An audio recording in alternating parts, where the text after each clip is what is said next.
But speaking of expectations, my expectations for E3 have been demolished. Absolutely crumbled into nothingness. So, if you guys didn't know, Ubisoft is no longer attending E3 2023.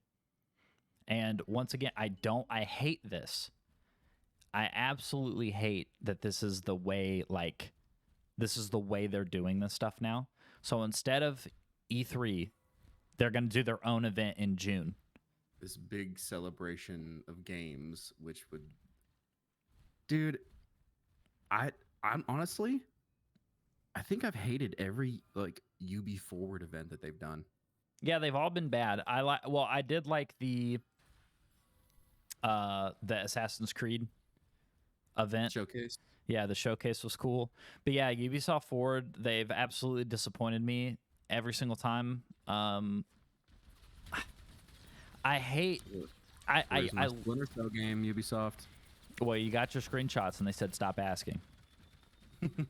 So, I want it now. but I will say that I used to love looking forward to E3 every year. We literally us starting Ready Set Lag, one of our dreams was to be invited to E3 with press badges. Like, I would have loved to have done that. Yeah, I would have loved it. I would have loved to done live streams while we were there.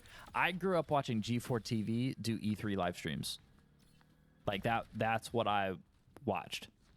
Right? And then Machinima doing the E3 stuff. Like that's what I picture. It's like, I don't know. It's like every year you knew you were going to sit down, you're going to watch the live stream, or you're going to watch it on TV, and you knew that you were going to get like the biggest game announcements. But now every company wants to do their own thing. And it's just like, no, dude. Like, that's so irritating as a consumer. Like, I want to watch all of it together. Yeah, E3 is supposed to be this big celebration of gaming as a whole. They put aside the whole like console wars, like Xbox fanboys versus PlayStation fanboys. Like, it's honestly like this is a pretty like big unifying like event. Everybody, like people from all walks of life getting together and celebrating video games. And it's just like every year, man, there's always something like.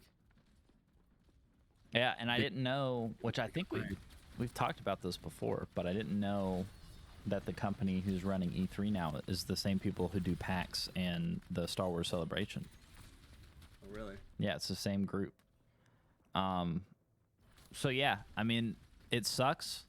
I wish these companies would realize that it's way more exciting for everybody to sit down and watch like Ubisoft's event and then Microsoft's and then Bethesda, which will now just be Microsoft, and then Sony. Like that's so exciting to watch.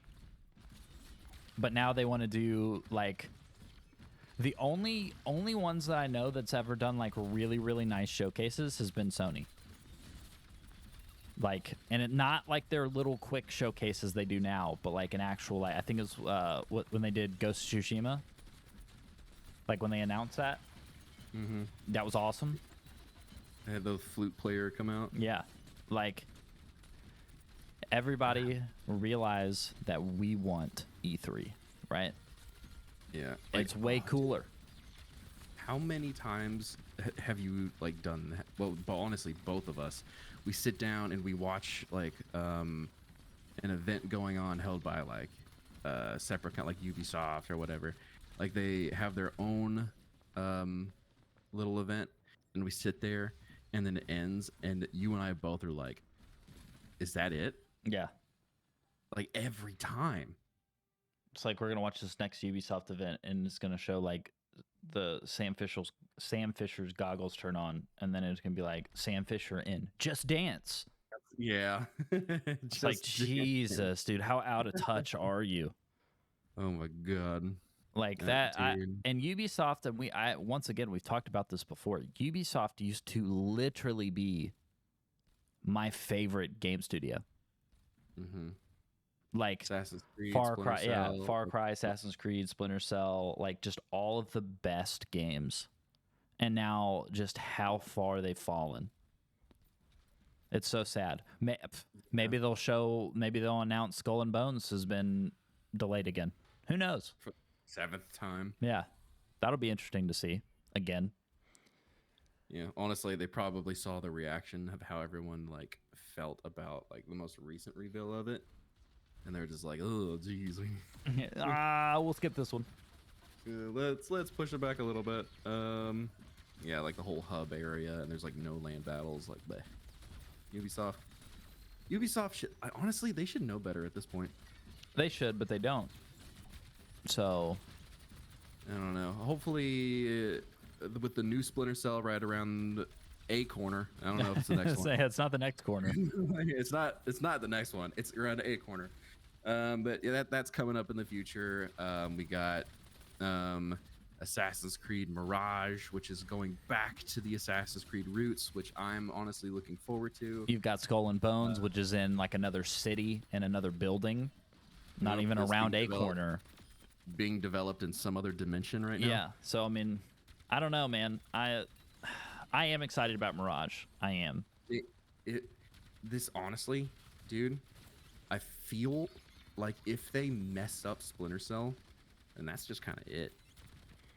Yeah, see, we like to say that, and I like to think that, but I'm pretty sure Just Dance and Mario Rabbids carries the whole company anyways. It's like E3 or EA, right? And everybody would be like, oh, like, if this next Battlefield game sucks, it's like, nah, dude, you know how much money they make on FIFA? They don't care.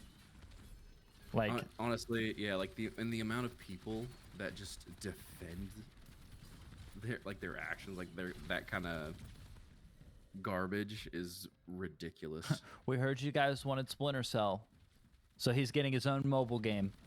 You feel Sam Fisher's appearing in the next Rabbids game. Like, I can just see Ubisoft. What, do you guys don't have phones? It's like, God. Jesus, come on now. And, I don't know. Maybe we'll get another. Honestly, you know what? You know what? Also, could probably save Ubisoft. What's up? If they do it right. Ghost Recon Future Soldier 2. That would be good.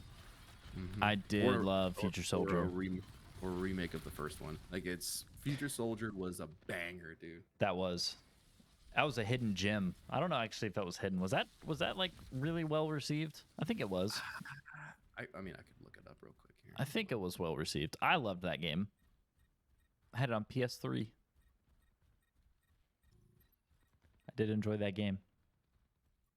Oh, you had it on PS3? Yeah. Oh, I think I had mine on Xbox 360. Yeah, I just got the PS3 and I was trying to get games for it. So I was like splitting the difference. Let's see, reception. Generally positive reviews from critics. Some reviewers, like IGN's, have praised the game's more thoughtful approach to cover-based shooting, scoring the game an 8.5 out of 10. GameSpot gave the game a 7.5, praising the lengthy campaign and multiplayer, criticizing the AI in combat. And then other sites like Eurogamer Italy, Giant Bomb, Strategy Informer, and Cheat Code Central criticized Future Soldier for streaming and or complete removal of many tactical shooter mechanics, leaving many critics questioning whether or not it should even be considered a tactical shooter. All I know is from my personal experience, it was a lot of fun. I really enjoyed it. I did love that game. That was a fun game. I played it over and over. So maybe a sequel. I'd love to see that. Bring back the old characters. Yeah. Well, that's all the news we got for this episode. And how about that? This episode came out on time. Isn't that crazy? Right? That's nuts. Wild. We're gonna keep it up. But I appreciate it. Like we said before, if you guys enjoyed the podcast, feel free to give it a thumbs up or a 5-star review. Head over to Twitter. Head over to our website.